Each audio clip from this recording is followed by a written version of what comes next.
Jam sir phone ಹಿಡ್ಕೊಂಬಂಗಿಲ್ಲ ಹೊರಟೋಗಿಲ್ಲ.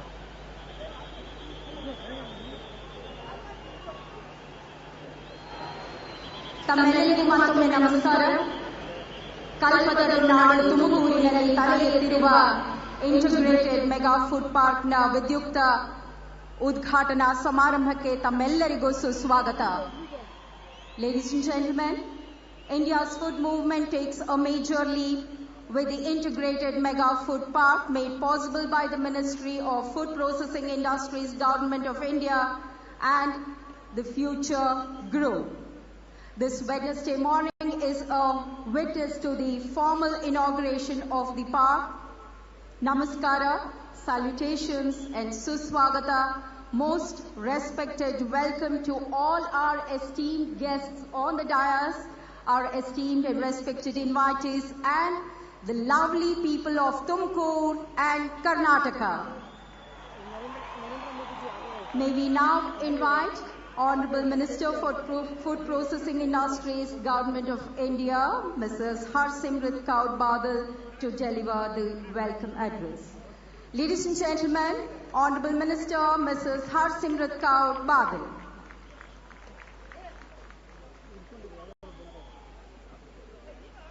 Honorable Prime Minister of India, Shri Narendra Modi ji, Honorable Governor of Karnataka, Shri Vajubhai Rudabhai Wala ji, Honorable Chief Minister of Karnataka, Shri Siddamaraiah Ramaiah ji, Union Minister of Chemical and Fertilizer, Shri Anant Kumar ji, Union Railway Minister, Shri Sadanand Gowda ji, Union Minister of State, Shri Siddeshwara ji, Member of Parliament, Shri Mutta Hanume Gowda ji, Minister of Law, Government of Karnataka, Shri T.B. Jayachandra ji, CEO of Future Group and India Park, Shri Kishore Bayani ji, and Secretary Ministry of Food Processing, Shri Siraj Hassan ji. आप सबको आज के लिए सुस्वागता. आदरणीय प्रधानमंत्री जी, आप आज इस ऐतिहासिक दिन पे आज कर्नाटक की महान धरती पे आप पहुंचे हैं, जिस दिन पे आज मार्स का मंगलयान का एक नया इतिहास रचा गया है. इस नए इतिहास के साथ आज आप इंडिया फूड पार्क देश को समर्पित कर रहे हैं, जिससे मैं कह सकती हूं कि आज खाद्य प्रसंस्करण का एक नया आयाम जोड़ा जा रहा है. इंडिया की ग्रोथ स्टोरी में एक नया दौर शुरू हो रहा है. इस फूड पार्क के आने से इस इलाके के कई इलाकों में, तुमकुर में, चिकबल्लापुर में, दोदाबल्लापुर में, शिमोगा में, चामराजनगर, कोलार, ये आसपास के जितने भी डिस्ट्रिक्ट्स हैं, इस इलाकों के किसानों को, नौजवानों को रोजगार के साधन और बहुत यहाँ पे विकास का बहुत बड़ी तरक्की की लहर इस मेगा फूड पार्क के यहाँ से आने वाली है. और मैं इसके लिए फ्यूचर ग्रुप के सीईओ किशोर बयानी जी का धन्यवाद करती हूँ, जिनके विजन के कारण आज ये मेगा फूड पार्क यहाँ पे लगाया गया है. इसमें कोई शक नहीं कि इंडिया की ग्रोथ स्टोरी में फूड प्रोसेसिंग का एक बहुत अहम हिस्सा होगा, क्योंकि जैसे देश की आबादी बढ़ रही है, खेती की जमीन घट रही है, तो आने वाले समय में to feed this growing demand of consumption of a growing population, the most important thing for our country is to produce more from less to feed more, and that is where I think the future of food processing lies. As you all know that our country is one of the largest producers of milk in the world. We are the largest producers, second largest producers of fruits and vegetables in the world, and we are the third largest producers of marine in the world.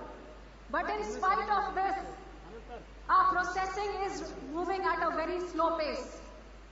And I think that this is where the processing industry is needing the required thrust to ensure कि जैसे processing में तरक्की होएगी जैसे खाद्य प्रसंस्करण बढ़ेगा तो एक तरफ किसान का भी भला होएगा और दूसरी तरफ देश में जो वेस्टेज होती है, जो सब्जियां, फल और खराब हो जाते हैं, नुकसान होती है, वो भी घटेगा।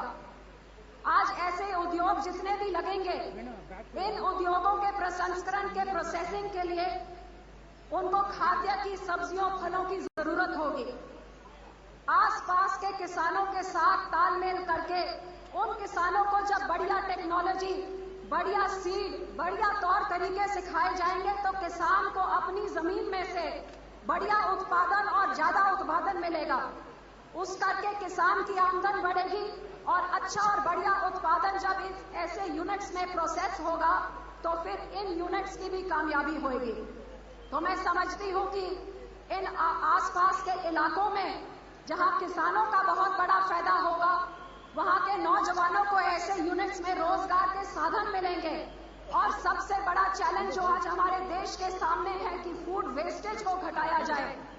आज मैं कह सकती हूं कि फूड वेस्टेज को बचाने के लिए सबसे जरूरी है कि फूड को प्रोसेस किया जाए, क्योंकि हकीकत यह भी है कि हमारे देश में प्रोसेसिंग इतनी कम है कि सब्जियों, फल की तरफ देखा जाए तो केवल 10% से कम, और सब्जी और फल तो केवल 2% प्रोसेस होते हैं। तो जितनी प्रोसेसिंग बढ़ेगी उतना ही फूड का वेस्टेज घटेगा और उतनी ही लोगों के लिए यह प्रोसेस फूड जब बाजार में आएगा तो मैं समझती हूं कि इससे इन्फ्लेशन भी घटेगी, क्योंकि फूड की कमी होने के कारण कीमतें बढ़ती हैं। इन बढ़ती हुई कीमतों पे लगाम लगाने के लिए भी फूड प्रोसेसिंग जरूरी है, क्योंकि जब अवेलेबिलिटी बढ़ेगी तो फिर इन्फ्लेशन भी घटेगी।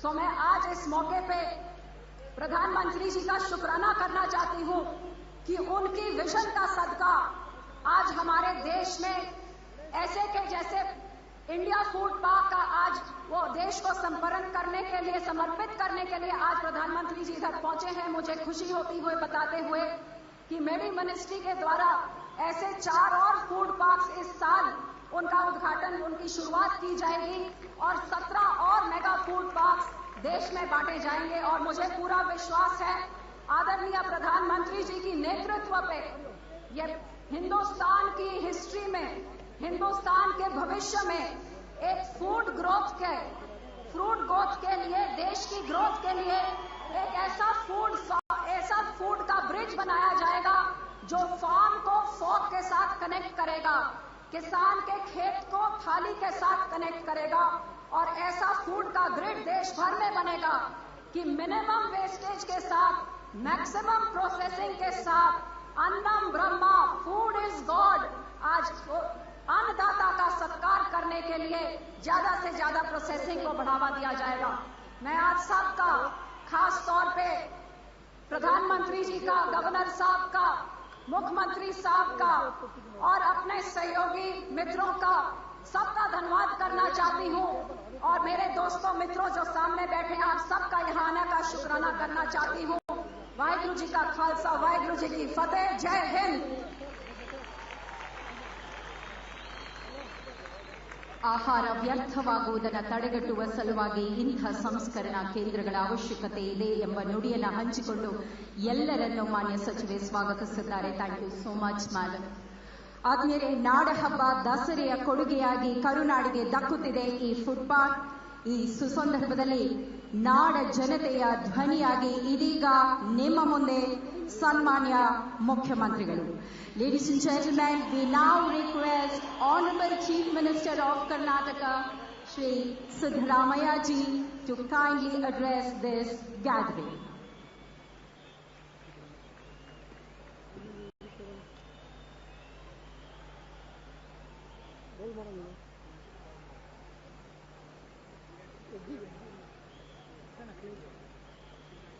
ದೇಶದ ಪ್ರಧಾನಮಂತ್ರಿಗಳಾದಂಥ ಗೌರವಾನ್ವಿತ ನರೇಂದ್ರ ಮೋದಿಜಿಯವರೇ, ಕರ್ನಾಟಕದ ರಾಜ್ಯಪಾಲರಾದಂಥ ಗೌರವಾನ್ವಿತ ವಾಜುಭಾಯಿ ವಾಲ್ ಅವರೇ, ಕೇಂದ್ರದ ಸಚಿವರಾದಂಥ ಮಾನ್ಯ ಸದಾನಂದ ಗೌಡ ಅವರೇ, ಮಾನ್ಯ ಅನಂತ್ ಕುಮಾರ್ ಅವರೇ, ಶ್ರೀಮತಿ ಹರ್ಸಿಮ್ರತ್ ಕೌರ್ ಬಾದಲ್ ಅವರೇ,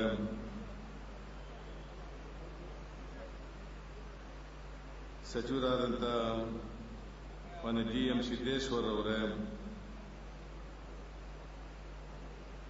ನನ್ನ ಸಹೋದ್ಯೋಗಿಗಳಾದಂಥ ಶ್ರೀ ಟಿ ಜಯಚಂದ್ರ ಅವರೇ, ತುಮಕೂರು ಲೋಕಸಭಾ ಸದಸ್ಯರಾದಂಥ ಮುದ್ದನ್ಮೇಗೌಡರೇ,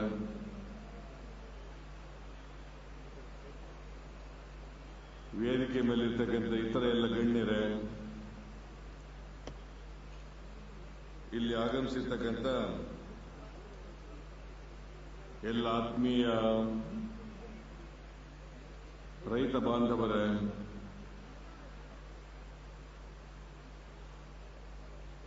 ಜಿಲ್ಲೆಯ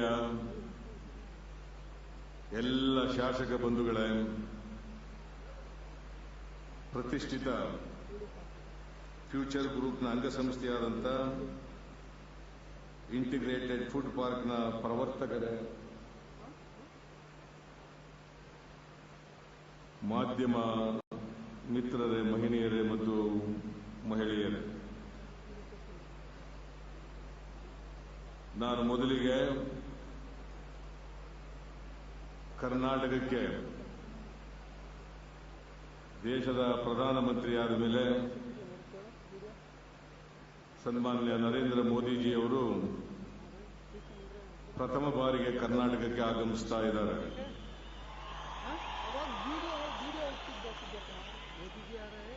ಅವರಿಗೆ ಕನ್ನಡ ಜನತೆಯ ಪರವಾಗಿ, ನಿಮ್ಮೆಲ್ಲರ ಪರವಾಗಿ ಹೃತ್ಪೂರ್ವಕವಾದಂತಹ ಸ್ವಾಗತವನ್ನು ಈ ಸಂದರ್ಭದಲ್ಲಿ ಬಯಸಲಿಕ್ಕೆ ಬಯಸ್ತಾ ಇದ್ದೇನೆ.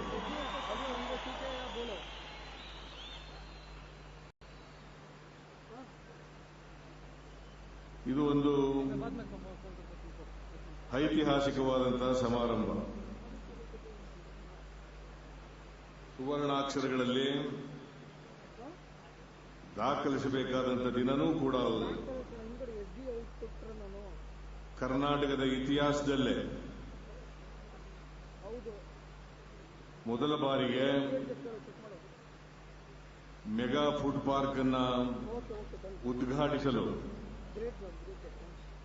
ಪ್ರಧಾನಮಂತ್ರಿಗಳು ಇವತ್ತು ನಮ್ಮ ಜೊತೆಯಲ್ಲಿದ್ದಾರೆ.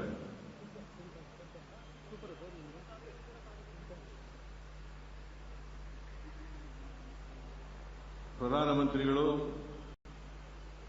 ಇವತ್ತು ಈ ಇಂಡಿಯಾ ಫುಡ್ ಪಾರ್ಕ್ ಘಟಕವನ್ನ ಉದ್ಘಾಟನೆಯನ್ನ ಮಾಡಲಿದ್ದಾರೆ. ಬಹುಶಃ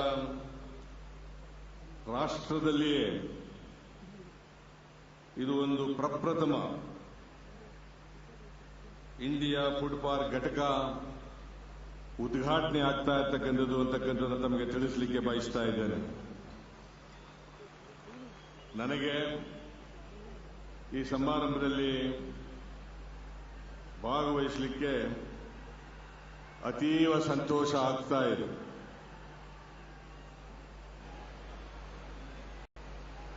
ಕರ್ನಾಟಕ ವೈವಿಧ್ಯಮಯ ಹವಾಮಾನವನ್ನ ಹೊಂದಿರತಕ್ಕಂಥ, ವೈವಿಧ್ಯಮಯ ಕೃಷಿ ತೋಟಗಾರಿಕೆ ಬೆಳೆಗಳನ್ನು ಬೆಳೀತಕ್ಕಂಥ ಒಂದು ರಾಜ್ಯ ಅಂತಕ್ಕಂಥದನ್ನ ತಮಗೆ ತಿಳಿಸಲಿಕ್ಕೆ ಬಯಸ್ತಾ ಇದ್ದೇನೆ. ಕರ್ನಾಟಕದಲ್ಲಿ ಕೃಷಿ ಉತ್ಪಾದನೆ ಕರ್ನಾಟಕದಲ್ಲಿ ರಾಷ್ಟ್ರದ ಉತ್ಪಾದನೆಯ 7% ತೋಟಗಾರಿಕೆ ಉತ್ಪನ್ನ ಸುಮಾರು 15% ಹಾಗೆಯೇ ತರಕಾರಿ ಉತ್ಪಾದನೆ 10%. ಇಷ್ಟೆಲ್ಲ ಉತ್ಪಾದನೆ ಆಗ್ತಾ ಇದ್ರು ಕೂಡ ಮೌಲ್ಯವರ್ಧನೆ ಆಗ್ತಾ ಇರ್ತಕ್ಕಂಥದ್ದು ಈ ಒಟ್ಟಾರೆ ಉತ್ಪಾದನೆಯಲ್ಲಿ 7% ಮಾತ್ರ ಅಂತಕ್ಕಂಥದ್ದನ್ನು ಇವತ್ತು ನಾವು ಜ್ಞಾಪಕದಲ್ಲಿಟ್ಟಬೇಕಾಗುತ್ತದೆ. ರೈತರ ಉತ್ಪನ್ನಗಳಿಗೆ ನ್ಯಾಯಯುತವಾದಂಥ ಬೆಲೆ ಸಿಗಬೇಕು. ಅವರು ಬೆಳೆದಂಥ ಪದಾರ್ಥಗಳು ನಾಶ ಆಗಬಾರದು. ಇವತ್ತು ಸುಮಾರು 25-30% ರೈತರು ಬೆಳೆದಂಥ ಪದಾರ್ಥಗಳು ನಾಶ ಆಗ್ತಾ ಇದೆ. ಇದು ಅತ್ಯಂತ ಕಳವಳಕಾರಿಯಾದಂಥ ಅಂಶ ಅಂತಕ್ಕಂಥದ್ದನ್ನು ಇವತ್ತು ತಮ್ಮ ಗಮನಕ್ಕೆ ತರಲಿಕ್ಕೆ ಬಯಸ್ತಾ ಇದ್ದೇನೆ. ಇದನ್ನು ತಡೆಗಟ್ಟಬೇಕಾಗಿರ್ತಕ್ಕಂಥದ್ದು ನಮ್ಮೆಲ್ಲರ ಜವಾಬ್ದಾರಿ ಅಂತಕ್ಕಂಥದ್ದನ್ನು ಈ ಸಂದರ್ಭದಲ್ಲಿ ನಾನು ಹೇಳಲಿಕ್ಕೆ ಬಯಸ್ತಾ ಇದ್ದೇನೆ. ಅದಕ್ಕೋಸ್ಕರ ಈ ಸಂಸ್ಕರಣಾ ಘಟಕಗಳನ್ನು ಹೆಚ್ಚು ಮಾಡತಕ್ಕಂಥ, ಮಾರುಕಟ್ಟೆಯನ್ನ ವೃದ್ಧಿ ಮಾಡತಕ್ಕಂಥ ಕೆಲಸ ಇವತ್ತು ಆಗಬೇಕಾಗಿದೆ. ಆ ದಿಕ್ಕಿನಲ್ಲಿ ರೈತರ ಉತ್ಪನ್ನಗಳಿಗೆ ಉತ್ತಮ ಬೆಲೆ ದೊರೆಯಬೇಕಾದರೆ ಉತ್ಪನ್ನಗಳ ಮೌಲ್ಯವರ್ಧನೆ ಆಗಲೇಬೇಕು. ಆ ದಿಕ್ಕಿನಲ್ಲಿ ನಾವು ಎಲ್ಲ ಅಗತ್ಯ ಕ್ರಮಗಳನ್ನು ಕೂಡ ತೆಗೆದುಕೊಳ್ಳಬೇಕಾಗಿರ್ತಕ್ಕಂಥದ್ದು ಅತ್ಯಂತ ಅವಶ್ಯ, ಅನಿವಾರ್ಯ ಅಂತಕ್ಕಂಥ ಮಾತುಗಳನ್ನು ಈ ಸಂದರ್ಭದಲ್ಲಿ ಹೇಳಲಿಕ್ಕೆ ಬಯಸ್ತಾ ಇದ್ದೇನೆ. ಕರ್ನಾಟಕ ರಾಜ್ಯ ಈ ಮೆಗಾ ಫುಡ್ ಪಾರ್ಕ್ಗೆ ಭೂಮಿಯನ್ನು ಕೊಟ್ಟಿದೆ, ಕಡಿಮೆ ದರದಲ್ಲಿ ನೀರನ್ನು ಒದಗಿಸಿದ್ದೀವಿ, ವಿದ್ಯುತ್ತನ್ನು ಒದಗಿಸಿದ್ದೀವಿ. ಕೇಂದ್ರ ಸರ್ಕಾರ ಇದಕ್ಕೆ ಸಹಾಯಧನವನ್ನು ಕೂಡ ಒದಗಿಸಿದೆ. ಅದರ ಜೊತೆಗೆ ಕರ್ನಾಟಕ ಸರ್ಕಾರ ತೆರಿಗೆ ವಿನಾಯಿತಿಗಳನ್ನು ಕೂಡ ಕೊಟ್ಟಿದೆ. ಕೇಂದ್ರ ಸರ್ಕಾರ ಮತ್ತು ರಾಜ್ಯ ಸರ್ಕಾರದ ಸಹಯೋಗದೊಂದಿಗೆ ಈ ಫುಡ್ ಪಾರ್ಕು ಇವತ್ತು ರಾಷ್ಟ್ರಕ್ಕೆ ಅರ್ಪಿತ ಆಗ್ತಾ ಇದೆ. ಇದರ ಉಪಯೋಗ ರೈತರಿಗೆ ಆಗಬೇಕು ಅಂತಕ್ಕಂಥದ್ದು ನನ್ನ ಕಳಕಳಿಯ ಮನವಿ ಅಂತಕ್ಕಂಥ ಮಾತುಗಳನ್ನು ಹೇಳಲಿಕ್ಕೆ ಬಯಸ್ತಾ ಇದ್ದೇನೆ. ತುಮಕೂರು ಅನೇಕ ಬೆಳೆಗಳನ್ನು ಬೆಳೀತಕ್ಕಂಥ ಒಂದು ಜಿಲ್ಲೆ. ಈ ಜಿಲ್ಲೆಯಲ್ಲಿ ನಾವು ಭತ್ತ ಬೆಳೀತೇವೆ, ಗೋಧಿ ಬೆಳೀತೇವೆ, ಮಾವು ಬೆಳೀತೇವೆ, ತೆಂಗು ಬೆಳೀತೇವೆ, ಅಡಿಕೆ ಬೆಳೀತೇವೆ. ಈಗ ಅನೇಕ ಬೆಳೆಗಳನ್ನು ನಾವು ಬೆಳೀತೇವೆ. ಈ ಎಲ್ಲ ಬೆಳೆಗಳಿಗೆ ರೈತರಿಗೆ ನ್ಯಾಯಯುತವಾದಂಥ ಬೆಲೆ ಸಿಗಬೇಕು, ಅವರ ಪದಾರ್ಥಗಳಿಗೆ ಮೌಲ್ಯವರ್ಧನೆ ಆಗಬೇಕು. ಆ ಮೂಲಕ ನ್ಯಾಯಯುತವಾದಂಥ ಬೆಲೆ ಸಿಕ್ಕಿ ಅವರ ಆರ್ಥಿಕ ಪರಿಸ್ಥಿತಿ ಸುಧಾರಣೆ ಆಗಬೇಕು ಅಂತಕ್ಕಂಥದ್ದನ್ನು ಕೂಡ ಈ ಸಂದರ್ಭದಲ್ಲಿ ನಾನು ಇವತ್ತು ತಿಳಿಸಲಿಕ್ಕೆ ನಾನು ಬಯಸ್ತಾ ಇದ್ದೇನೆ. ಇವತ್ತು ಕರ್ನಾಟಕ ರಾಜ್ಯ ಈ ದಿಕ್ಕಿನಲ್ಲಿ ಎಲ್ಲ ಪ್ರಯತ್ನಗಳನ್ನು ಮಾಡ್ತಾ ಇದ್ದೇವೆ. ನಾವು ಕರ್ನಾಟಕದಲ್ಲಿ 2011ರಲ್ಲಿ ರಾಜ್ಯ ಸರ್ಕಾರ ಸಮಗ್ರ ಕೃಷಿ ವಾಣಿಜ್ಯ ಅಭಿವೃದ್ಧಿ ನೀತಿಯನ್ನು ಜಾರಿಗೆ ತಂದಿದ್ದೇವೆ. ಅದರ ಉದ್ದೇಶ ಕೃಷಿ, ತೋಟಗಾರಿಕೆ, ರೇಷ್ಮೆ, ಆಹಾರ ಸಂಸ್ಕರಣೆ, ಹೈನುಗಾರಿಕೆ ಮತ್ತು ಮೀನುಗಾರಿಕೆ ಇವೆಲ್ಲದರ ಅಭಿವೃದ್ಧಿ ಆಗಬೇಕು. ಇವೆಲ್ಲರ ಅಭಿವೃದ್ಧಿ ಆದಾಗ ಈ ಉದ್ಯಮಗಳ ಮೇಲೆ ಯಾವ ಜನ ಅವಲಂಬನೆ ಆಗಿದ್ದಾರೆ ಆ ಜನರ ಆರ್ಥಿಕ ಸಾಮಾಜಿಕ ಬದಲಾವಣೆಯನ್ನು ತರಲಿಕ್ಕೆ ಸಾಧ್ಯ ಆಗ್ತದೆ ಅಂತಕ್ಕಂಥ ಮಾತುಗಳನ್ನು ಕೂಡ ಹೇಳಲಿಕ್ಕೆ ಬಯಸ್ತಾ ಇದ್ದೇನೆ. ನಾನು ಇವತ್ತು ಇದರ ಸಮನ್ವಯ ಆಗಬೇಕು. ಇದರ ಜೊತೆಗೆ ಕರ್ನಾಟಕದಲ್ಲಿ ಈ ಕ್ಷೇತ್ರದಲ್ಲಿ ಹೆಚ್ಚು ಬಂಡವಾಳ ಹರಿದು ಬರಬೇಕು ಅಂತಕ್ಕಂಥದ್ದು ನಮ್ಮ ರಾಜ್ಯ ಸರ್ಕಾರದ ಉದ್ದೇಶ. ಆ ಕಾರಣಕ್ಕೋಸ್ಕರನೇ ಈ ನೀತಿಯನ್ನು ನಾವು ತಂದಿದ್ದೇವೆ ಅಂತಕ್ಕಂಥ ಮಾತುಗಳನ್ನು ಕೂಡ ತಿಳಿಸಲಿಕ್ಕೆ ಬಯಸ್ತಾ ಇದ್ದೇನೆ. ಇವತ್ತು ಕರ್ನಾಟಕದಲ್ಲಿ ಅನೇಕ ದೇಶಗಳು, ಅದು ಅಮೆರಿಕ ಇರ್ಬೋದು, ಚೈನಾ ಇರ್ಬೋದು, ಜರ್ಮನಿ ಇರ್ಬೋದು, ಯುನೈಟೆಡ್ ಕಿಂಗ್ಡಮ್ ಇರ್ಬೋದು, ಹೀಗೆ ಅನೇಕ ರಾಷ್ಟ್ರಗಳು ಕರ್ನಾಟಕದಲ್ಲಿ ಬಂಡವಾಳವನ್ನು ಹೂಡಿ ಕೈಗಾರಿಕೆಗಳನ್ನು ಸ್ಥಾಪನೆ ಮಾಡಿದ್ದಾರೆ ಅಂತಕ್ಕಂಥದ್ದನ್ನು ಕೂಡ ತಮ್ಮ ಗಮನಕ್ಕೆ ತರಲಿಕ್ಕೆ ಬಯಸ್ತಾ ಇದ್ದೇನೆ. ಇವತ್ತು ಕರ್ನಾಟಕ ಬಂಡವಾಳ ಹೂಡಿಕೆಗೆ ಅತ್ಯಂತ ಯೋಗ್ಯವಾದಂತಹ ರಾಜ್ಯ ಅಂತಕ್ಕಂಥದ್ದು ನಿಮಗೆಲ್ಲ ಗೊತ್ತಿದೆ. ಹಾಗಾಗಿನೇ ವಿದೇಶಿ ಬಂಡವಾಳ ಕರ್ನಾಟಕಕ್ಕೆ ಹೆಚ್ಚು ಹೆಚ್ಚು ಬರ್ತಾ ಇದೆ ಅಂತಕ್ಕಂಥದ್ದನ್ನು ಕೂಡ ತಾವೆಲ್ಲ ನೋಡಿದ್ದೀರಿ ಅಂತಕ್ಕಂಥ ಮಾತುಗಳನ್ನು ಈ ಸಂದರ್ಭದಲ್ಲಿ ತಿಳಿಸಲಿಕ್ಕೆ ಬಯಸ್ತೇನೆ. ಇದ್ರ ಜೊತೆಗೆ ಈ ಫುಡ್ ಪಾರ್ಕ್ನಲ್ಲಿ ಎಲ್ಲ ಮೂಲಭೂತ ಸೌಕರ್ಯಗಳನ್ನು ಕೂಡ ಒದಗಿಸಿಕೊಟ್ಟಿದ್ದಾರೆ. ನಾನು ಬಂದಾಗ ನೋಡಿದೆ, ಎಲ್ಲ ಮೂಲಭೂತ ಸೌಕರ್ಯಗಳನ್ನು ಒದಗಿಸಿಕೊಟ್ಟಿದ್ದಾರೆ. ಸುಮಾರು 110 ಎಕರೆನಲ್ಲಿ ಈ ಫುಡ್ ಪಾರ್ಕ್ ನಿರ್ಮಾಣ ಆಗಿದೆ. ಇದರಿಂದ ಸುಮಾರು 6,000 ಜನ ರೈತರಿಗೆ ನೇರವಾಗಿ ಉಪಯೋಗ ಆಗ್ತಕ್ಕಂಥದ್ದು, 25,000 ಜನ ರೈತರಿಗೆ ಪರೋಕ್ಷವಾಗಿ ಅನುಕೂಲ ಆಗ್ತಕ್ಕಂಥದ್ದು, ಒಟ್ಟಾರೆಯಾಗಿ ಸುಮಾರು 30,000 ಉದ್ಯೋಗಗಳು ಇಲ್ಲಿ ನಿರ್ಮಾಣ ಆಗ್ತವೆ ಅಂತಕ್ಕಂಥದ್ದನ್ನು ಕೂಡ ಈ ಸಂದರ್ಭದಲ್ಲಿ ನಾನು ಹೇಳಲಿಕ್ಕೆ ಬಯಸ್ತಾ ಇದ್ದೇನೆ. ಕರ್ನಾಟಕ ಪ್ರಗತಿಪರವಾದಂಥ ಕೃಷಿ ನೀತಿಯನ್ನ, ಪ್ರಗತಿಪರವಾದಂಥ ಕೈಗಾರಿಕೆ ನೀತಿಯನ್ನ ಹೊಂದಿರತಕ್ಕಂಥ ರಾಜ್ಯ. ಇವತ್ತು ಇನ್ನು ಕೆಲವೇ ದಿನಗಳಲ್ಲಿ ನಾವು ಹೊಸ ಕೈಗಾರಿಕೆ ನೀತಿಯನ್ನ ಘೋಷಣೆ ಮಾಡಲಿದ್ದೇವೆ. ಈಗ ಹಳೆ ಕೈಗಾರಿಕೆ ನೀತಿ ಈಗ ಮುಗಿತಾ ಇದೆ, ಹೊಸ ಕೈಗಾರಿಕೆ ನೀತಿಯನ್ನು ನಾವು ಘೋಷಣೆ ಮಾಡ್ತಾ ಇದ್ದೀವಿ. ಹೊಸ ಕೈಗಾರಿಕೆ ನೀತಿಯಲ್ಲಿ ಯಾವುದೇ ಕೈಗಾರಿಕೆಗಳ ಪ್ರಸ್ತಾವ ವಿಳಂಬ ಆಗಬಾರದು, ಕೂಡಲೇ ಅದಕ್ಕೆ ಮಂಜೂರಾತಿ ದೊರಕಬೇಕು. ಎಲ್ಲ ಇಲಾಖೆಗಳಿಂದ ಕೂಡ ಅದಕ್ಕೆ ಮಂಜೂರಾತಿ ಸಿಕ್ಕಿ ಆದಷ್ಟು ಬೇಗ ಅದರ ಮಂಜೂರಾತಿ ಸಿಕ್ಕಿ ಕೈಗಾರಿಕೆಗಳು ಸ್ಥಾಪನೆ ಆಗಬೇಕು ಅಂತಕ್ಕಂಥದ್ದು ನಮ್ಮ ರಾಜ್ಯ ಸರ್ಕಾರದ ಉದ್ದೇಶ. ಆ ಕಾರಣಕ್ಕೋಸ್ಕರವಾಗಿ ನಾನು ಈ ಒಂದು ನೀತಿಯನ್ನು, ಹೊಸ ಕೈಗಾರಿಕೆ ನೀತಿಯನ್ನು ತರಲಿಕ್ಕೆ ಬಯಸ್ತಾ ಇದ್ದೇವೆ. ಈ ಹೊಸ ಕೈಗಾರಿಕೆ ನೀತಿಯಿಂದ ಇವತ್ತು ಏನು ಕೈಗಾರಿಕೆಗಳು ಬೆಂಗಳೂರಿನಲ್ಲಿ ಕೇಂದ್ರೀಕೃತವಾಗಿದ್ದಾವೆ, ಈ ಕೈಗಾರಿಕೆಗಳು ಹಿಂದುಳಿದಂತಹ ಜಿಲ್ಲೆಗಳಿಗೆ ಹೋಗಬೇಕು, ಹಿಂದುಳಿದ ಜಿಲ್ಲೆಗಳಲ್ಲಿ ಕೂಡ ಅಭಿವೃದ್ಧಿ ಆಗಬೇಕು. ಆ ಭಾಗದ ಜನರಿಗೆ ಉದ್ಯೋಗ ದೊರಕಬೇಕು, ಆ ಭಾಗದ ಪ್ರದೇಶದಲ್ಲೂ ಕೂಡ ಸರ್ವಾಂಗೀಣವಾದಂತಹ ಅಭಿವೃದ್ಧಿ ಆಗಬೇಕು ಅಂತಕ್ಕಂಥ ಕಾರಣಕ್ಕೋಸ್ಕರನೇ ಈ ತರದ ಒಂದು ಕೈಗಾರಿಕೆ ನೀತಿಯನ್ನು ನಾವು ಮಾಡಿದ್ದೇವೆ ಅಂತಕ್ಕಂಥ ಮಾತುಗಳನ್ನು ಕೂಡ ಹೇಳಲಿಕ್ಕೆ ಬಯಸ್ತಾ ಇದ್ದೇನೆ. ಮತ್ತೆ ಇದೇ ತುಮಕೂರಿನಲ್ಲಿ ವಸಂತ ನರಸಾಪುರ ಈ ಇಂಡಸ್ಟ್ರಿಯಲ್ ಏರಿಯಾದಲ್ಲಿ ಇವತ್ತು ಈಗಾಗಲೇ ರಾಷ್ಟ್ರೀಯ ತಯಾರಿಕಾ ಪಾಲಿಸಿ ಏನಿದೆ, ಆ ಪಾಲಿಕೆ ಅಡಿಯಲ್ಲಿ ನಮ್ಮ ರಾಜ್ಯ ರಾಷ್ಟ್ರೀಯ ಹೂಡಿಕೆ ಮತ್ತು ತಯಾರಿಕಾ ವಲಯವನ್ನು ಸ್ಥಾಪನೆ ಮಾಡ್ತಾ ಇದೆ. ಈ ವಲಯವನ್ನ ಸ್ಥಾಪನೆ ಮಾಡಿ ಈ ಭಾಗದ ಜನರಿಗೆ ಉದ್ಯೋಗವನ್ನು ಕೊಡಬೇಕು ಅಂತಕ್ಕಂಥದ್ದು. ಇದಕ್ಕಾಗಿ techno economic feasibility report come development plan ಈಗಾಗಲೇ ಫೈನಲೈಸ್ ಆಗಿದೆ. ಅದನ್ನ ಕೇಂದ್ರ ಸರ್ಕಾರಕ್ಕೆ ಕೆಲವೇ ದಿನಗಳಲ್ಲಿ ನಾವು ಅದನ್ನ ತಲುಪಿಸ್ತೇವೆ. ನಾನು ಪ್ರಧಾನಮಂತ್ರಿಗಳಲ್ಲಿ ಮನವಿ ಮಾಡತಕ್ಕಂಥದ್ದು ಏನಪ್ಪಾ ಅಂತಂದ್ರೆ, ಅದಕ್ಕೆ ತಮ್ಮ ಸಂಪೂರ್ಣ ಸಹಕಾರ, ಅದಕ್ಕೆ ಮಂಜೂರಾತಿಯನ್ನು ಕೊಡಬೇಕು ಅಂತಕ್ಕಂಥ ಮನವಿಯನ್ನ ಈ ಸಂದರ್ಭದಲ್ಲಿ ನಾನು ಮಾಡಲಿಕ್ಕೆ ಬಯಸ್ತಾ ಇದ್ದೇನೆ.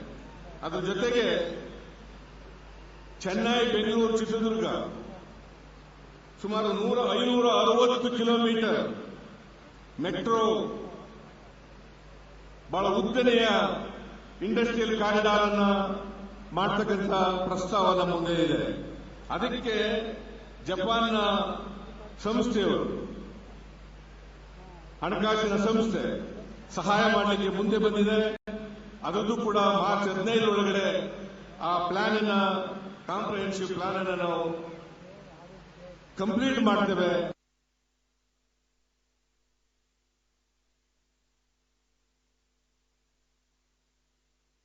ಬಯಸ್ತಾ ಇದ್ದೇನೆ. ಇದ್ರ ಜೊತೆಗೆ ಒಂದು ಮನವಿಯನ್ನ ಮಾನ್ಯ ಪ್ರಧಾನಮಂತ್ರಿಗಳಲ್ಲಿ ಮಾಡಲಿಕ್ಕೆ ನಾನು ಬಯಸ್ತಾ ಇದ್ದೇನೆ.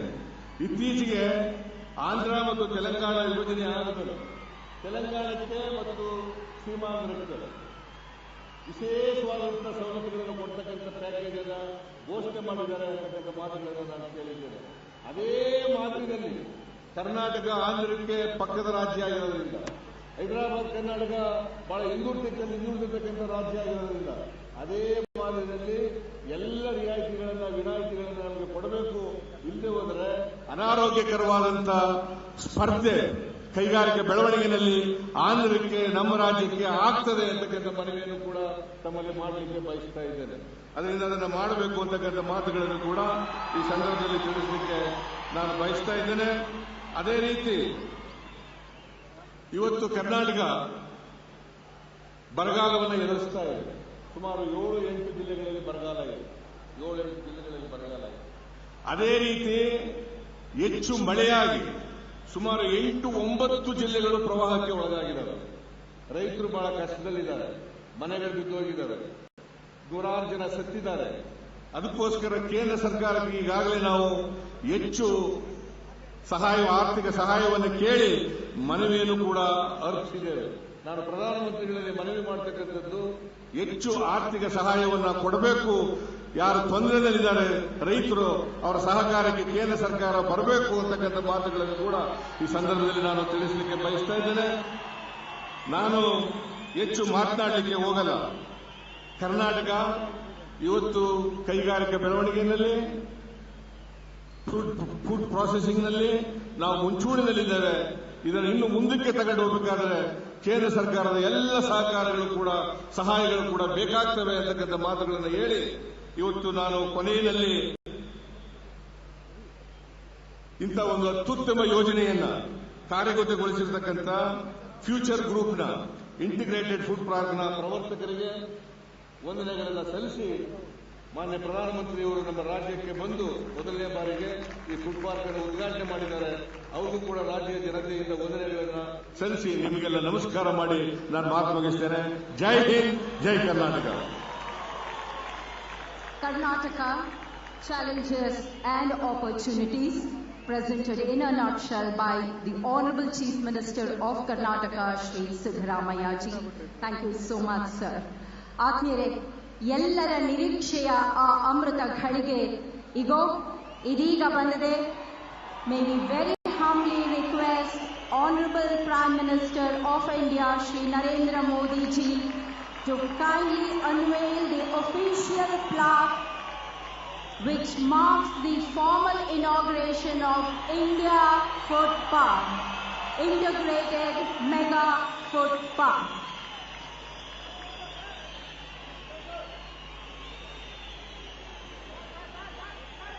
ಈಗ ನಾಡ ಜನತೆಗೆ ಅರ್ಪಿತವಾಗುತ್ತಿದೆ ಈ ಆಹಾರ ಸಂಸ್ಕರಣಾ ಘಟಕ.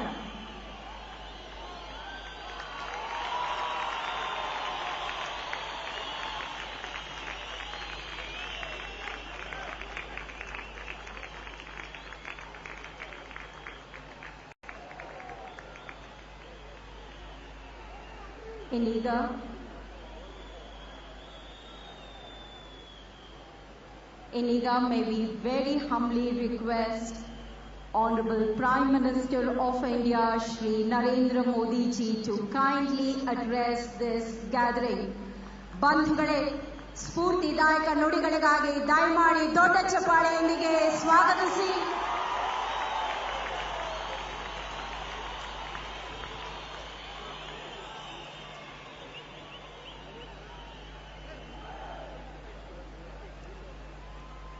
मंच पर विराजमान कर्नाटक के आदरणीय राज्यपाल महोदय श्रीमान वजुभाई वाला जी, कर्नाटक के मुख्यमंत्री श्रीमान सिद्धारामैया जी, आज का अवसर जिनके डिपार्टमेंट से जुड़ा हुआ है, वैसे केंद्र के हमारे साथी मंत्री बहन हरसिमरत कौर बादल जी, श्री सदानंद गौड़ा जी, श्री अनंत कुमार जी, श्री सिद्धेश्वर जी, मंच पर विराजमान सभी वरिष्ठ महानुभाव और विशाल संख्या में पधारे हुए मेरे किसान भाइयों और बहनों,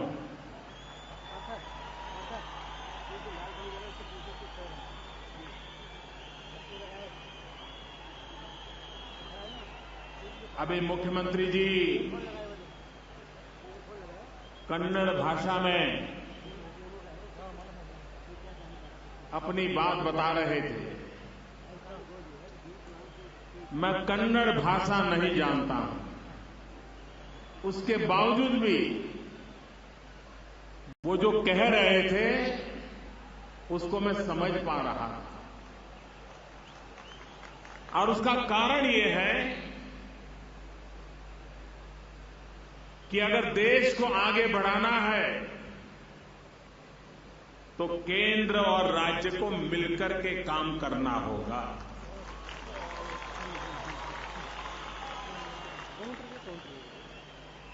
राज्य की भावनाओं को केंद्र ने समझना होगा और केंद्र की योजनाओं को राज्य और केंद्र ने मिलकर के ही पार करना होगा।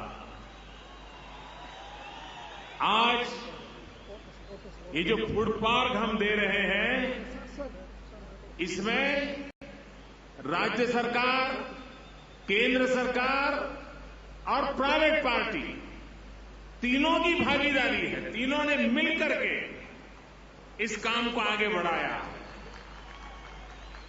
देश को भी आगे बढ़ाने के लिए दिल्ली में बैठी हुई इस नई सरकार का संकल्प है, अगर देश को आगे ले जाना है तो राज्यों को आगे ले जाना होगा। राज्य मजबूत होंगे तो देश मजबूत होगा। राज्य विकास करेंगे तो देश विकास करेगा। राज्य प्रगति करेंगे तो देश प्रगति करेगा। पहले के समय में या तो राज्य और केंद्र प्रतिस्पर्धा में लगे थे या तो राजनीतिक कारणों से विरोध में जुटे हुए थे। कुछ राज्यों को तो दुश्मनी के व्यवहार का अनुभव होता था। देश ऐसे नहीं चल सकता। अगर देश चलाना है तो केंद्र और राज्य को एक टीम बनकर के काम करना होगा। प्रधानमंत्री और मुख्यमंत्रियों को वो किसी भी दल के क्यों ना हो, दल कोई भी क्यों ना हो, देश तो एक है।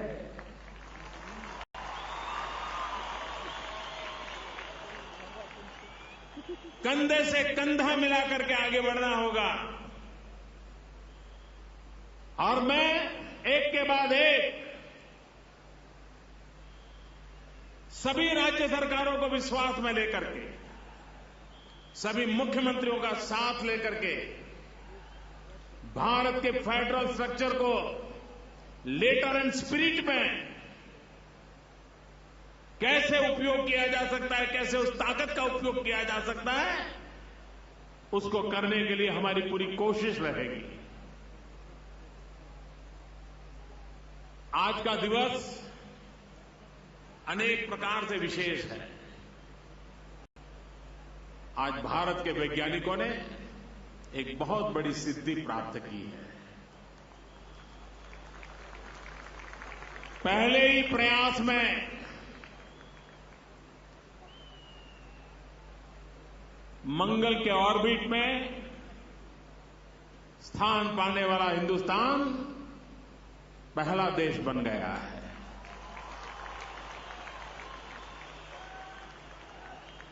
आज मेरा ये भी सौभाग्य रहा कि यहां आने से पहले परम पूज्य सिद्धगंगा स्वामी जी के चरण स्पर्श करने का मुझे अवसर मिला, उनके आशीर्वाद लेने का अवसर मिला।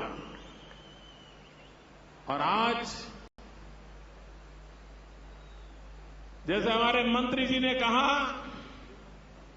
अन्नम ब्रह्म, अन्न ब्रह्म को उसकी पूजा करना का इस प्रोजेक्ट के द्वारा अवसर मिला है। हम सुनते आए हैं भारत कृषि प्रधान देश है, लेकिन देश के किसानों का हाल क्या है? किसान देश का पेट भरता है और किसान की ताकत है दुनिया के भी कई हिस्सों का पेट भर सकता है, लेकिन किसान की जेब नहीं भरती है। वो हमारा तो पेट भरे, लेकिन अगर उसकी जेब नहीं भरती है तो हमारा किसान जाएगा कहां? और वो तब होगा जब हम कृषि को वैज्ञानिक तरीके की ओर ले जाएंगे, हम हमारी उत्पादन क्षमता को बढ़ाएंगे, हम हमारे कृषि उत्पादन को रख रखाव की अच्छी व्यवस्था करेंगे, हम वैल्यू एडिशन करेंगे, किसान को रख रखाव के भाव में वेयर हाउसिंग नहीं है, कोल्ड स्टोरेज नहीं है, इंफ्रास्ट्रक्चर नहीं है, अपना फल फूल पैदा कर करके गांव से बाजार ले जाने के लिए अच्छे रास्ते नहीं है, तो किसान कितनी भी मेहनत करेगा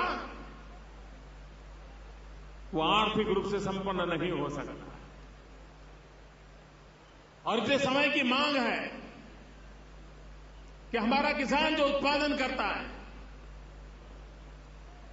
उसको सही मार्केट मिले, सही दाम मिले, रख रखाव की व्यवस्था मिले, वैल्यू एडिशन के लिए प्रोसेसिंग हो। और अगर ये किया जाएगा तो भारत का गांव समृद्ध होगा, भारत का गरीब समृद्ध होगा। अगर हिंदुस्तान की इकोनॉमी को आगे बढ़ाना है तो गांव के इंसान की खरीद शक्ति को बढ़ाना पड़ेगा, उसके परचेजिंग पावर को बढ़ाना पड़ेगा। अगर गांव के व्यक्ति का परचेजिंग पावर बढ़ता है तो शहर की इकोनॉमी भी तेज गति से आगे बढ़ने लग जाती है। और गांव के व्यक्ति का परचेजिंग पावर तब बढ़ता है जब कृषि क्षेत्र में हमारी ताकत बढ़े। और इसलिए राज्य का, केंद्र का मिलकर के प्रयास रहना चाहिए कि हम कृषि क्षेत्र को किस प्रकार से आधुनिक बनाएं, वैज्ञानिक बनाएं। फूड प्रोसेसिंग ये हमारे देश के लिए नई चीज नहीं है। सदियों से हमारे पूर्वज अपने अपने तरीके से व्यक्तिगत उपयोग के लिए इन चीजों को करते आए थे। आप देखिए, बिहार का कोई व्यक्ति कहीं भ्रमण के लिए जाता है, महीने भर के लिए जाना है, तो अपने साथ सत्तू बना करके ले जाता है और वो महीनों तक वो सत्तू खाने में काम आ जाता है।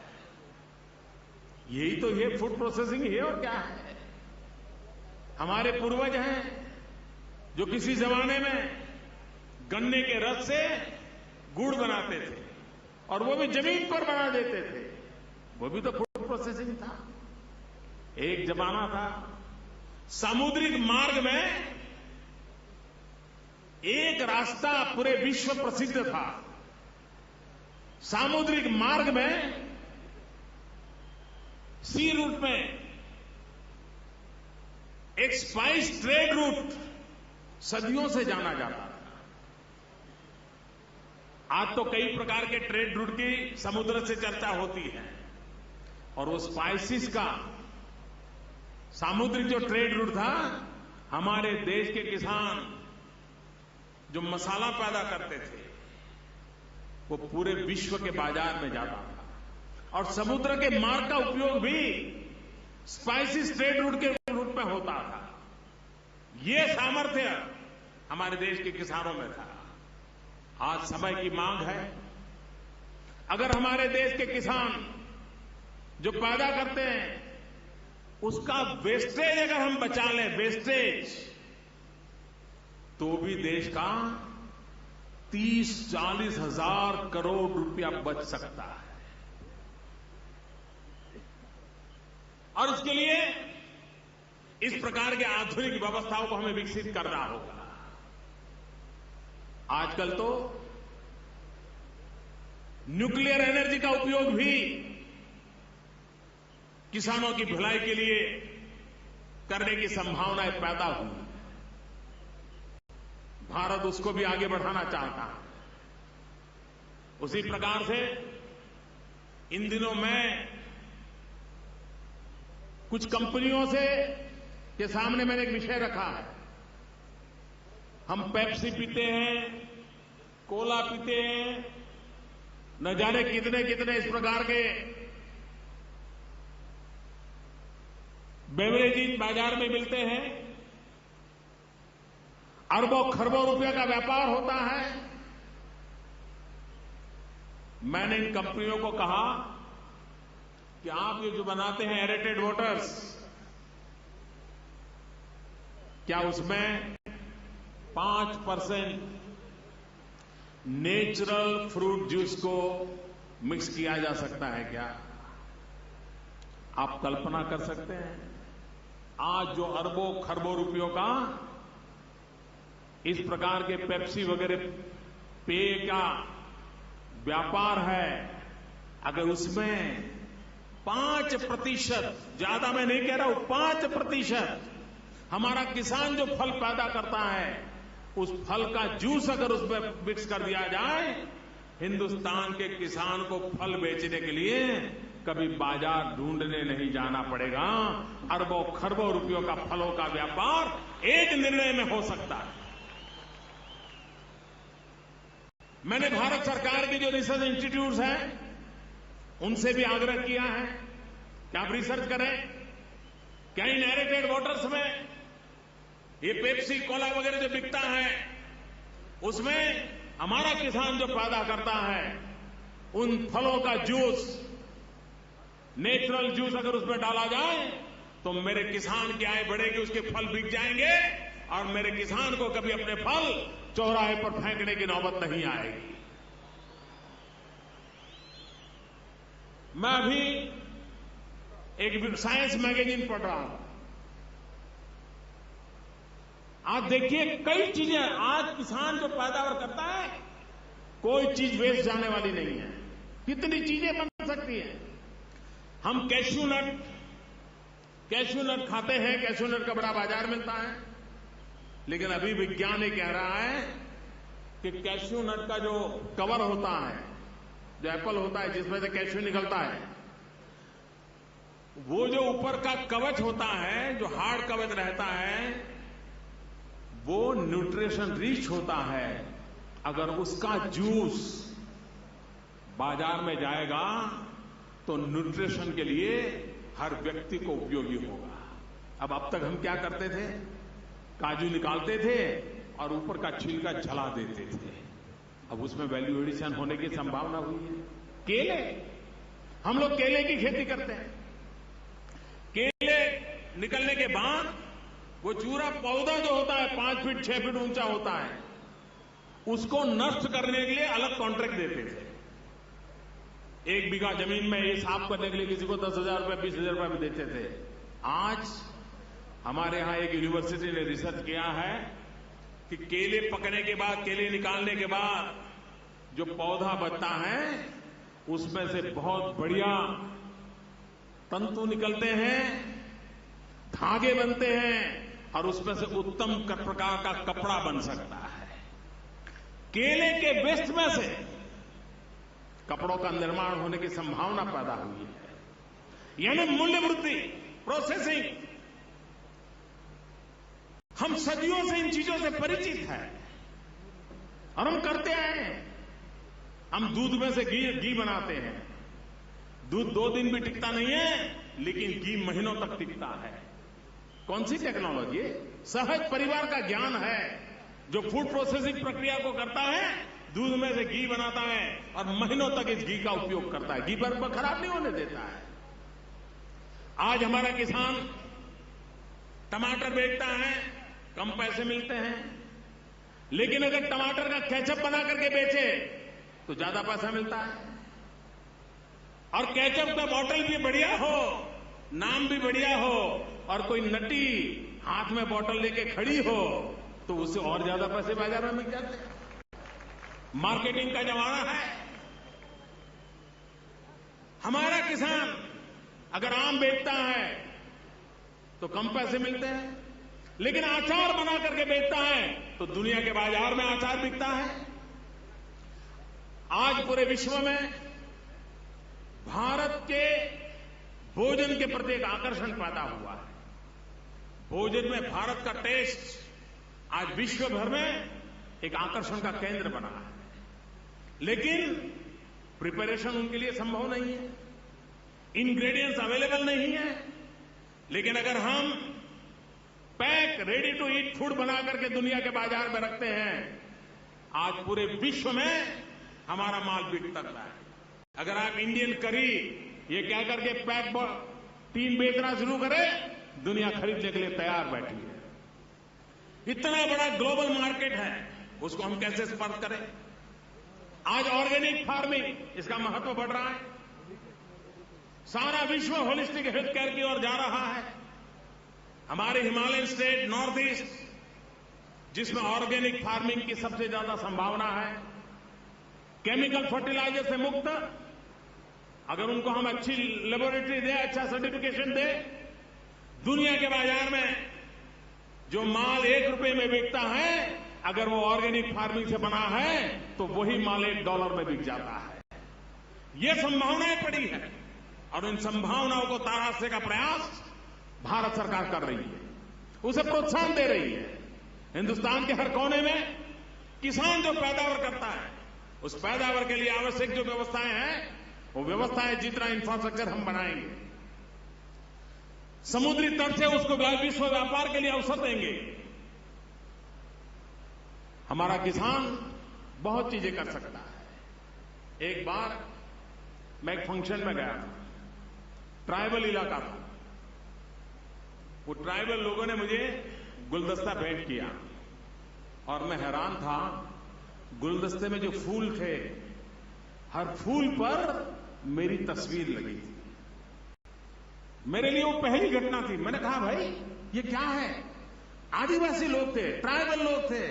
उन्होंने कहा, हम लेजर टेक्नोलॉजी से फूल पर फोटो प्रिंट करते हैं और ये फूल बाजार में बेचते हैं। जो फूल हमारा ₹2 में नहीं बिकता था, वो फूल आज हमारा ₹200 में बिकता है। अब देखिए टेक्नोलॉजी, गांव गरीब के दूर सदार जंगल में रहने वाला आदिवासी भी किस प्रकार से वैल्यू एडिशन किया जा सके वो कर रहा है। हम उसे पहुंचाए बात को, हम व्यवस्थाएं खड़ी करें और देश में आगे बढ़ने के लिए पब्लिक प्राइवेट पार्टनरशिप के मॉडल को हम बढ़ावा देंगे। हम प्राइवेट कंपनियों को प्रोत्साहित करेंगे। आइए, हमारे किसानों की जो पैदावार है उसमें मूल्य वृद्धि कैसे हो, किसान को अधिक से अधिक लाभ कैसे मिले, किसान जो पैदा करता है उसका वेस्टेज में से हम बचे, किसान जो मेहनत करता है वो अन्न गरीब के पेट में जाए, गरीब के आशीर्वाद मिले, उन बातों पर हम बल दे रहे हैं। मैं आज इस इंडिया फूड पार्क को देश के चरणों में समर्पित करता हूं, भारत के किसानों के चरणों में समर्पित करता हूं और ये बदलाव आने वाले दिनों में संपूर्ण कृषि क्षेत्र में बदलाव लाएगा। इस विश्वास के साथ एक एग्रीकल्चर इकोनॉमी को एक नया आयाम देने का प्रयास आने वाले दिनों में भारत की आर्थिक विकास की यात्रा में हमारा किसान के द्वारा उत्पन्न की गई हमारी पैदावार, वो भी हमारी आर्थिक यात्रा को एक बहुत बड़ा बल देंगे। इसी एक विश्वास के साथ फिर एक बार मैं आप सबका बहुत बहुत धन्यवाद करता हूं, आपका आभार व्यक्त करता हूं। मैं किसानों के इस परिश्रम को सरदार लाल बहादुर शास्त्री जी ने कहा था, जय जवान जय किसान। अटल जी ने कहा था, जय जवान जय किसान जय विज्ञान। आज का वो दिन है जहां जय विज्ञान भी है, जय किसान भी है। जय विज्ञान जय किसान, ये जय जवान के लिए भी काम आने वाला है। इसलिए मैं आप सबको बहुत बहुत शुभकामनाएं देता हूं। बहुत बहुत धन्यवाद। ಅನ್ನದಾತ ರೈತನ ಭಾಗ್ಯ ಹೆಚ್ಚಿಸುವ ಹಲವು ಮಾರ್ಗಗಳ ಕುರಿತಾಗಿ ಸ್ಫೂರ್ತಿದಾಯಕ ನುಡಿಗಳನ್ನ ನಮ್ಮ ಮುಂದೆ ಇಟ್ಟಿದ್ದಾರೆ ಆದರಣೀಯ ಪ್ರಧಾನಮಂತ್ರಿ G. Adaraniya Pradhan Mantri ji, here's a token of our gratitude, love and respect. Please accept it on behalf of the people of Karnataka, presented by the CEO of Future Group, Shri Kishore Biyani. Thank you so much, sir.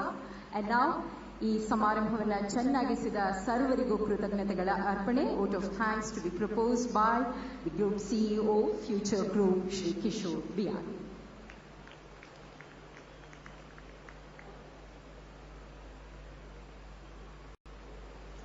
नमस्ते, मेरा नाम किशोर बिहानी करता future group. मुझे आज की समारोह के लिए धन्यवाद आभार व्यक्त करने का सौभाग्य प्राप्त हुआ है। सबसे पहले हमारे प्रिय आदरणीय honourable prime minister of India Shri Narendra Modi ji का मैं तहे दिल से सारे फूड इंडस्ट्री की तरफ से धन्यवाद देना चाहता हूं। उन्होंने इस प्रोजेक्ट को आशीर्वाद देकर इस फूड इंडस्ट्री को, जिसपे 60% पॉपुलेशन इंडिया की रोजी रोटी के लिए डिपेंड है, उनको मार्गदर्शन दिया है आज और दिशा दी है। His excellency governor of Karnataka Shri Vajubhai Rudrabhai Vala का भी मैं अभिनंदन करता हूं। हमारे chief minister of Karnataka Siddaramaiah ji, उनका धन्यवाद कि उनके गवर्नमेंट की सहयोग और उनके ब्लेसिंग से हमें ये प्रोजेक्ट ये स्टेज तक ले आए हैं। Shrimati Harsimrat Kaur, minister of food processing industry, इन्होंने हमारे पहले मीटिंग में ही इस प्रोजेक्ट को पूरी तरह समझा और ये पूरी तरह समझ के इस प्रोजेक्ट को सपोर्ट दिया। हम आपकी गाइडेंस और भी आगे लेना चाहते रहेंगे। और मैं सभी डिग्नेटरीज और सभी फूड इंडस्ट्री, यहाँ की डिस्ट्रिक्ट एडमिनिस्ट्रेशन, सबका धन्यवाद करना चाहता हूँ। यहाँ पे जो फार्मर्स आए हैं, हमारे वेंडर्स हैं, हमारे सहयोगी हैं जो आज इतनी दूर से आए हैं, उनका मैं अभिनंदन और स्वागत करता हूँ। Also want to thank the Future Group team, the Future Integrated Food Park team, our CEO Praveen Trivedi, who has worked so hard to build this whole place for us. Our group companies, Future Agrovet, Future Supply Chain, who has been a part of making this possible. Also to Wizcraft, Idiom, who has worked tirelessly to make this project. Shwetank, who has worked very hard on this project. Finally, like our Honorable Prime Minister said, Anna is Brahma, food is God. And food is reflection of our culture. Food is all about sharing and caring. I think ये project में value addition जब farm से produce लेते हैं 11 से 12 time multiple इसका आ सकता है। और हम ये सप्लाई चेन इसकी एक जगह होने के कारण 13 से 15% रिडक्शन प्राइसेस की हो सकती है। इससे कंज्यूमर को फायदा होगा, फार्मर्स को फायदा होगा। 10,000 लोग हमारे यहाँ इस पार्क में जुड़ेंगे, 1 लाख फार्मर साथ जुड़ेंगे। तो मैं समझता हूँ इंडिया सालों पहले इंडिया सोने की चिड़िया कहलाती थी। फ्यूचर ग्रुप का ये मानना है कि हमें विश्वास है कि प्रधानमंत्री जी ये टाइटल इंडिया में हमें फिर से वापस लाके देंगे। इंडिया फिर से सोने की चिड़िया कहलाएगी। और ये कहते हुए मैं सभी का अभिनंदन और धन्यवाद करता हूँ। Thank you.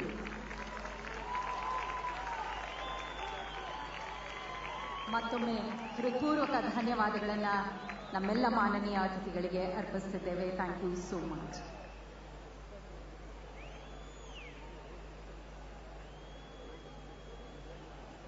Ladies and gentlemen, we request you to kindly be seated.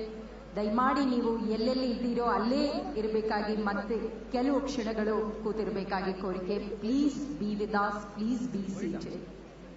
It's a very sincere and humble request, please.